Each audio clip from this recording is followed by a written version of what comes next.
we're just thinking about what would be cool to build. Like, what do we just want to see? And really what we wanted to see was we wanted to see something out there in the world. We just wanted to see somebody using something.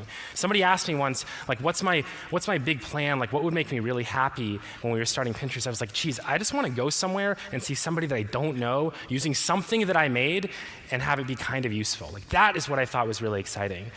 And so we came up with this idea for something that was web-based, really simple, something that we would use personally, and that was Pinterest.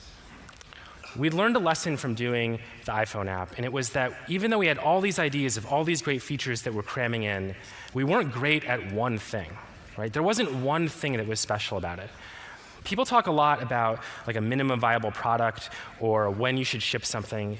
And my advice is you should ship when you have one thing that you're proud of, like one thing that is worthy of someone's time. And that could take you a long time, and it could take you not very long at all. But if it's not worth their time to check out, you're not going to get any good feedback on whether it's good or not. They're going to see it, and they're going to be like, this is crap.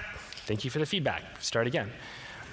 And we decided that the one thing we had to do really well if we were going to make a website about collections, we had to make it look really cool. Like if it didn't look cool, then no one's going to make a collection because they don't want to show their friends because this thing that they just made looks really lame.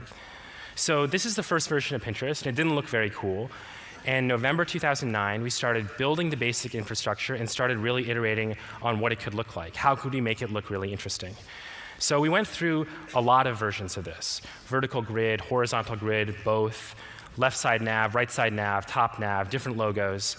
And we waited until we felt we had something that we thought was really cool. And we would show it to people along the way. We would show them something that we thought was a little bit of an improvement. And we finally felt ready to launch it. I emailed out to all of my friends, like all of my family. I'm like, look at this really cool thing. We were really jazzed about it. And basically, no one responded. Right? There's basically no response at all. 3,000 accounts, not active users accounts, is pretty bad if you have 3 people actively pushing it out to every single person they know every day for 4 months. But there was something that was really positive, and it was that the few people that used it, myself amongst them, actually really loved it. And instead of immediately changing the product, I was like, maybe I can just find more people like me, and that also fits with our current operating strategy since we don't have very good engineering resources, so we're just going to market this thing. And that's what we started to do. We started to have meetups, and we also marketed online. So we had a campaign with a blogger that I had met named Victoria. And the thing about it that really worked was we found this little group of people that were interested in the same thing, and we showed them how the service could be helpful to them.